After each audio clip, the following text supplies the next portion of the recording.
pasado. Y allá Pedro dijo, ¿vendieron la heredad en tanto? Sí, sí. Entonces, como era mentira, ocurrió lo mismo con ella y muere. Pero si leemos ese pasaje con mucha atención, que yo ahora no lo estoy leyendo porque entonces no me daría tiempo a poner otros ejemplos que quiero poner de cómo Satanás engaña al creyente acá en la mente con pensamientos como si fuera de él, nosotros vemos que cuando Pedro le reclama a Ananías, no le dice, Ananías, ¿por qué es que tú eres un perverso, mentiroso? ¿Por qué es que tú no te desligas de la mentira? ¿Por qué es que tú no puedes desligarte de la mentira? No trató de cambiar su comportamiento en cuanto a eso. Pedro en lo que lo confronta es ¿por qué llenó Satanás tu corazón? Porque en la Biblia corazón está muy ligado. Siempre pensamos en corazón, aparte del corazón físico, como el corazón, la parte de las emociones, del asiento de las emociones. Pero es que las emociones están muy ligadas con lo que pensamos. Si yo pienso ahora que mi casa se está quemando, aunque sea mentira, pues lógicamente en mi corazón, en mis emociones, en el asiento de mis emociones, pues primero entró aquí a la mente y ese pensamiento produce emociones. Es así como funciona. Es así como funciona el asunto. Entonces, Pedro, que no está en el grupo de religiosos que cree que el problema de las personas es solamente un problema de las personas. Él sabe que hay un mundo de oscuridad, que hay un mundo que es quien nos incita a hacer lo malo. Entonces Pedro le dice, ¿por qué Satanás llenó tu corazón? Para que mintieses al Espíritu Santo. Por tanto, ahora vas a morir. Y fue así como a ambos, tanto a él y un rato más tarde, se llevaron también a Zafira. Si vemos en el Antiguo Testamento, vemos una historia patética que después un día yo la quisiera estudiar, porque a mí me gustan mucho los estudios expositivos y es un pasaje que me encanta. Pero el censo de David en 2 de Samuel, capítulo 24, está en 2 de Samuel, capítulo 24 y en Primera de Crónicas 21, del versículo 1 al 27. Solamente que quiero hacer una salvedad, porque cuando uno lee, no dice lo mismo, parece una contradicción, y lo quiero aclarar porque a veces he encontrado algunos críticos de la Biblia, o sea que están en contra de la Biblia y del Dios de la Biblia, en internet. Ellos precisamente han comentado este pasaje. ¡Oh, qué Dios tan malo! Porque cuando usted mira 2 de Samuel 24 y cuando usted mira Primera de Crónicas 21, del 1 al 27, aunque ambos relatos son acerca del censo de David, que fue pecado de David y que trajo destrucción para Israel por causa de ese pecado de David, en uno se nos dice que Satanás tentó a David a hacer un censo. Dice que Satanás puso en la mente de David hacer un censo.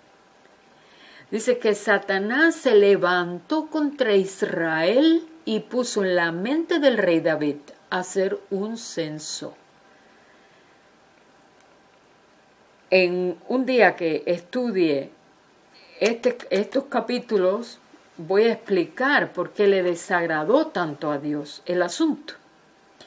Sin embargo, en el otro libro dice que fue Dios quien tenía cosas contra Israel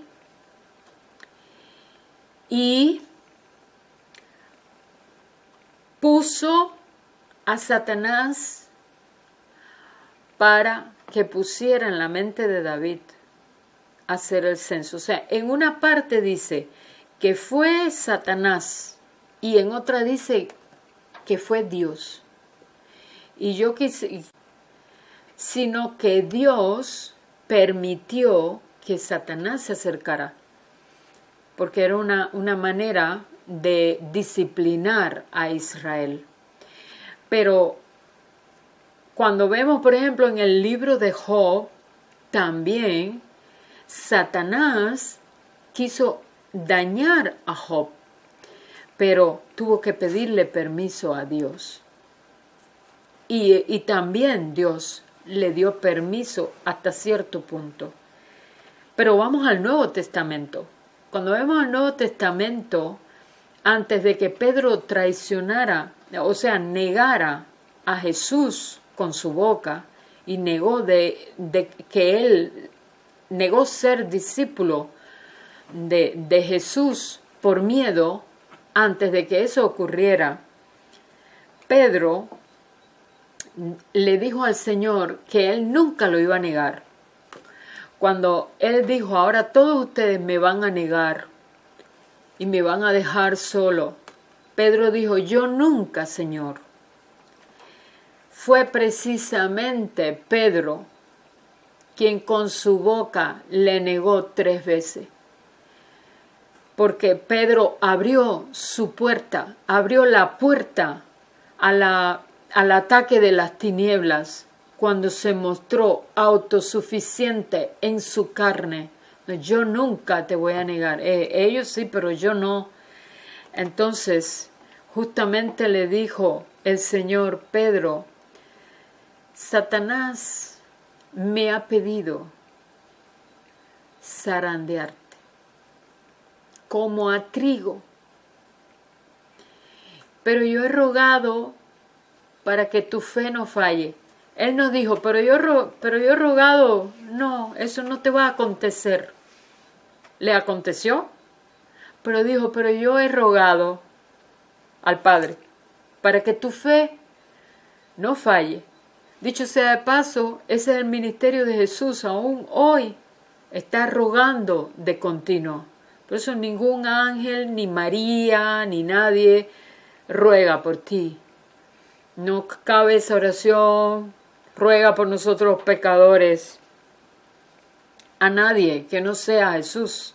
Jesús ruega al Padre y debemos darle gracias porque Él lo hace.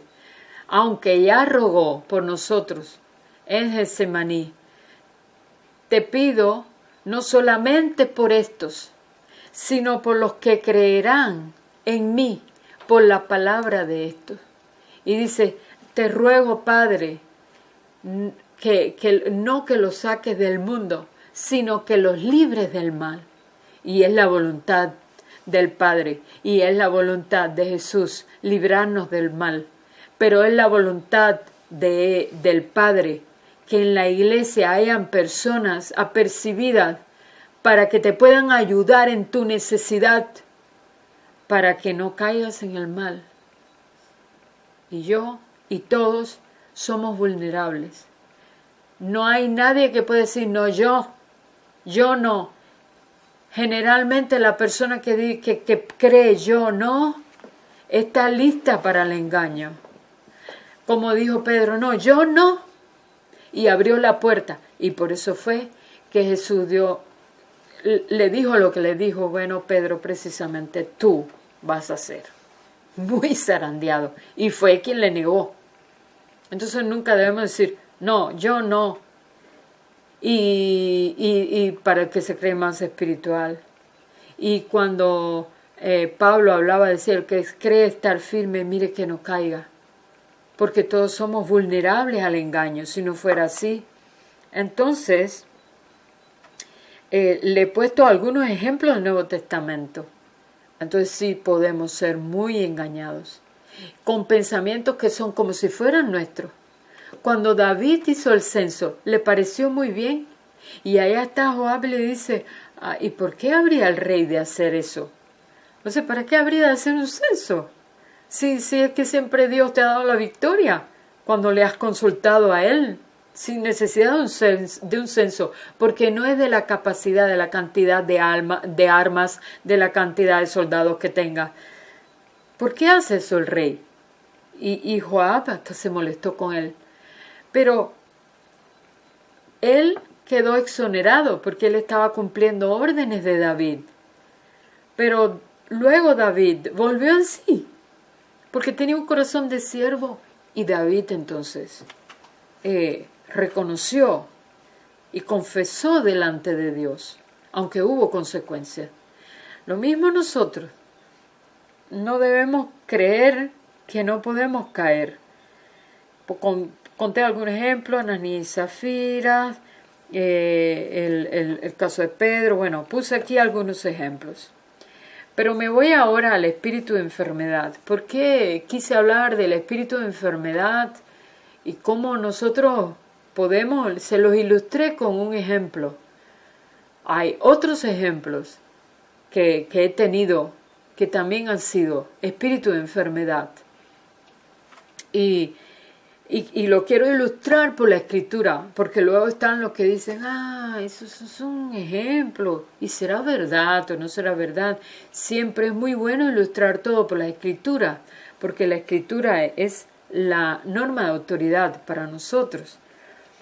Aquí está en Lucas 13, a partir del verso 10, se habla de una mujer que es sanada en día de reposo. Enseñaba Jesús, a partir del versículo 10, enseñaba Jesús en una sinagoga en el día de reposo, en el sábado, Shabbat. Y había allí una mujer que desde hacía 18 años tenía, no dice que, aquí en este versículo dice que ella tenía espíritu de enfermedad y andaba encorvada y en ninguna manera se podía enderezar, aunque quisiera no podía. Una persona hoy con espíritu de enfermedad, como la iglesia le falta tanto discernimiento en estas cuestiones que estoy hablando, pues normalmente los propios creyentes que no pueden a veces sospechar que lo que tienen es un espíritu de enfermedad, lo que hacemos es vamos a internet y buscamos información a ver, mira, el médico me dijo que tengo esclerosis múltiple y bueno, aquí tengo que enterarme todo lo más que pueda acerca de mi enfermedad. Y van allí y hay una descripción, pero al final, como en una gran cantidad de enfermedades hoy, se dice, es una enfermedad de etiología desconocida, o sea, de causa desconocida, o también a veces dicen, es una enfermedad que puede ser de origen genético, podría ser, aunque no está demostrado. Todas esas cosas tan ambiguas. O es una enfermedad degenerativa que se conoce su origen. Generalmente la etiología de esa enfermedad, o sea, el origen de esa enfermedad muchas veces es espíritu de enfermedad. Pero un espíritu de enfermedad que puede entrar por diferentes causas. Dice, y andaba encorvada, y en ninguna manera se podía enderezar. Noten, versículo 11, ahí se dice que lo que tenía era un espíritu de enfermedad. Y uno dice, bueno, pero si yo no siento nada, yo lo que veo es que tengo una enfermedad, una joroba y no me puedo parar, una sacrolombalgia y no me puedo, que me ha ido degenerando, otra puede decir, no, yo lo que tengo es un cáncer. Hay una tremenda cantidad de enfermedades que se han originado precisamente por un espíritu de enfermedad. Cuando Jesús la vio, la llamó, y yo pienso que Jesús lo hizo para provocar al sistema religioso, porque a él le encanta escandalizar a los religiosos. Él sabía todo, en qué manera ellos llevaban un tiempo murmurando acerca de él. Y cuando Jesús la vio, la llamó y le dijo, mujer, eres libre de tu enfermedad. Y puso las manos sobre ella. Y fíjense que Jesús no siempre tenía la misma manera de sanar. Nosotros debemos estar abiertos al Padre para hacer lo mismo, porque quien vive dentro nuestro es Jesús. Y cuando Él quiere